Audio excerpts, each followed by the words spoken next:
اعوذ باللہ من الشیطان الرجیم بسم اللہ الرحمن الرحیم۔ آج کی ویڈیو کا عنوان ہے امی عالم۔ امی کے معنی اکثر ان پڑھ کے لیے جاتے ہیں، لیکن قرآن میں ہم اس لفظ کو نبی کے ساتھ جڑا ہوا پاتے ہیں، یعنی النبی الامی۔ عربی میں کوئی لفظ جب الف لام کے ساتھ آتا ہے تو وہ خصوصی بن جاتا ہے۔ در حقیقت یہ لفظ سے ہے، جس کے ایک معنی ہے اصل۔ حضور وہ مخصوص ہستی ہیں جو اپنی اصل فطرت پر پیدا ہوئے۔ آپ کی تعلیم براہ راست اللہ تعالیٰ سے ہوئی۔ حضرت صلی اللہ علیہ وسلم کے اسماء مبارکہ میں ایک نام عالم یعنی خصوصی علم رکھنے والا بھی ہے۔ اگر امی کے معنی ان پڑھ لیے جائیں تو پھر یہ دونوں نام ایک دوسرے کی ضد بن جاتے ہیں، اور ایک فرد میں ان کا ایک سی شدت سے یکجا ہونا ناممکن ہے۔ لہذا آپ کے امی نام کے معنی اصل کے ہی بنتے ہیں۔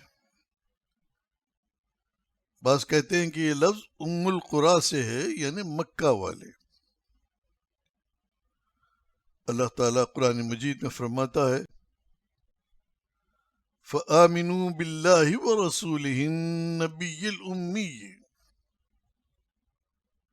پس اے لوگو، تم اللہ اور اس کے رسول پر ایمان لاؤ جو شان امیت کا حامل نبی ہے۔ الذی یؤمن باللہ وکلماتہ واتبعوہ لعلکم تہتدون۔ وہ جو اللہ پر اور اس کے احکامات پر ایمان رکھتا ہے، تم اس کی پیروی کرو تاکہ تم ہدایت پا سکو۔ یہ شان امیت کیا ہے؟ نبی مکرم ایسی شخصیت ہیں کہ جنہوں نے اللہ تعالیٰ کے سوا کسی سے نہیں پڑھا اور تمام انسانوں سے زیادہ جانتے ہیں۔ آپ شاگرد ہیں تو صرف اللہ تعالیٰ کے، صرف اسی کی تعلیمات سے فیضیاب ہیں، اسی کی تعلیمات پر ایمان رکھتے ہیں اور اسی کے احکامات کی اتباع کرتے ہیں۔ دنیا میں اگر کوئی انسان آپ کا استاد ہوتا تو وہ آپ سے افضل ہو جاتا، اور اللہ تعالیٰ کو اپنے پیغمبر کے لیے یہ صورت کسی طور منظور نہ ہوتی۔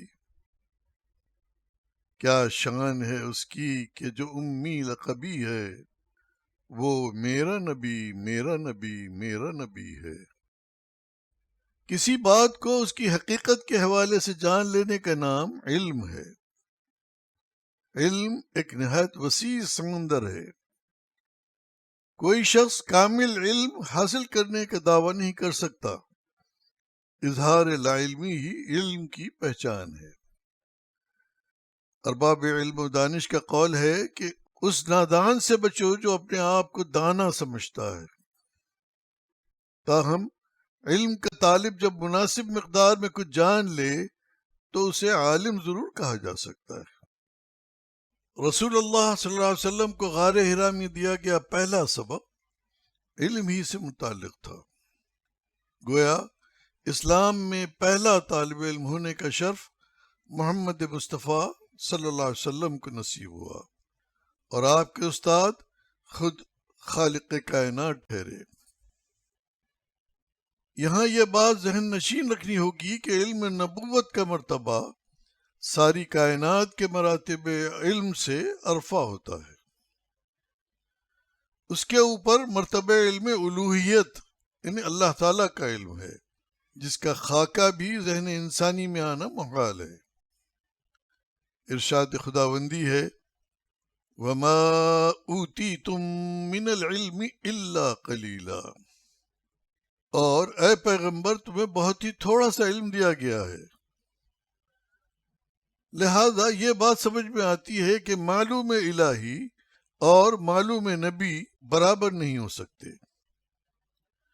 نبی کے پاس جو کوئی علم ہے وہ سب اللہ تعالیٰ کا عطا کردہ ہے، لیکن یہ سمجھنا بھی ضروری ہے کہ جہاں پر عام انسان کے علم کی حد ختم ہوتی ہے وہاں سے مرتبہ علم نبوت شروع ہوتا ہے، اور جہاں انسان کے ذرائع علم کی حد ختم ہوتی ہے وہاں سے وحی الہی کی سرحد کا آغاز ہوتا ہے۔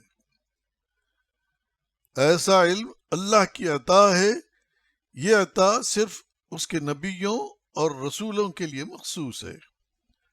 عام آدمی اس ذریعے علم تک رسائی کا تصور بھی نہیں کر سکتا۔ اس مسئلے میں علم غیب بھی آ جاتا ہے۔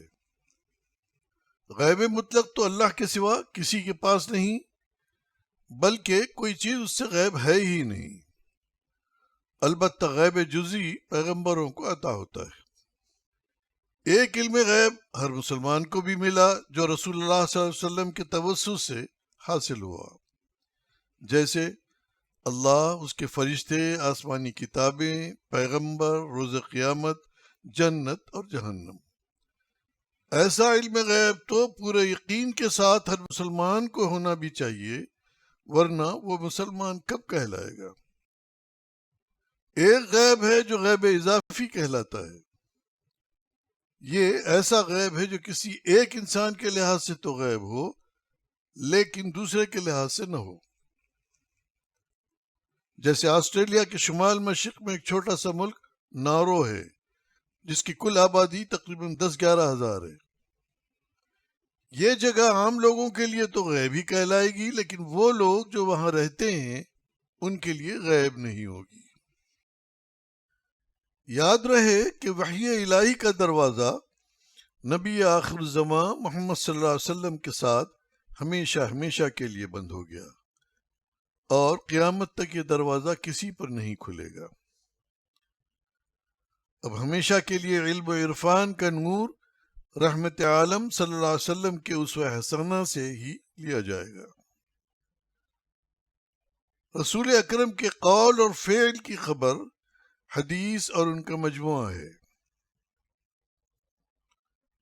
احادیث کی جمع کرنے، حفظ کرنے اور انہیں تحریری شکل میں لانے کا کام تو زمانے رسالت سے ہی شروع ہو چکا تھا، لیکن تمام احادیث کو یکجا کرنا اور باقاعدہ قلم بند کرنے کا ٹھوس کام عہد نبوی سے کوئی 200 سال بعد یعنی 8ویں صدی عیسوی میں عمل میں آیا۔ اس دور میں ایک ساتھ کئی عمدہ مجموعے ترتیب دیے گئے۔ انہیں صحاح ستہ یعنی 6 مستند کتابیں کہا جاتا ہے۔ ان میں موجود ہزاروں ارشادات نبی مکرم کے علم اور اس کی وسعت کو ظاہر کرتے ہیں۔ آپ کے یہ تمام فرمودات ہمارے لیے حکم کا درجہ رکھتے ہیں۔ ایک عالم کا مقام سمجھنا ہو تو اس حدیث مبارکہ پر غور کریں۔ حضرت ابو امامہ رضی اللہ عنہ سے مروی ہے کہ رسول اللہ صلی اللہ علیہ وسلم نے فرمایا، ایک عالم کی برتری ایک عبادت گزار پر ایسی ہے جیسے میری فضیلت تم میں سے کسی ادنا شخص پر۔ اور پھر فرمایا کہ اللہ تعالیٰ اور اس کے فرشتے اور زمینوں اور آسمان کی ہر شے، حتیٰ کہ بلوں کی چیونٹیاں اور سمندروں کی مچھلیاں بھی علم سکھانے والوں کے لیے دعائے خیر کر رہی ہیں۔ تعلیمات نبوی کا فلسفہ تعلیم در حقیقت انسانیت کی تربیت اور کردار سازی ہے۔ تعلیم کے بغیر تربیت ممکن نہیں، اور تربیت بغیر تعلیم پورے طور پر مؤثر نہیں ہو سکتی۔ معاشرے کی اصلاح ایک دینی فریضہ ہے، اور تعلیم یعنی حصول علم اس کی اساس اور بنیاد ہے۔ خود قرآن کریم میں متعدد مقامات پر اہل ایمان کو علم حاصل کرنے کا حکم دیا گیا ہے۔ اس میں دینی علوم بھی شامل ہیں اور دنیاوی علوم بھی۔ قرآن مجید میں علم اور غور و فکر کے لیے بار بار توجہ دلائی گئی ہے، لیکن یاد رہے کہ علم بغیر عمل بے سود ہے۔ چنانچہ شاعر مشرق علامہ اقبال نے ہمیں یوں پیغام عمل دیا ہے، عمل سے زندگی بنتی ہے جنت بھی جہنم بھی، یہ خاکی اپنی فطرت میں نہ نوری ہے نہ ناری ہے۔ اللہم صلی علی سیدنا امی عالم وعلی آلہ وبارک وسلم۔ والسلام علیکم ورحمۃ اللہ وبرکاتہ۔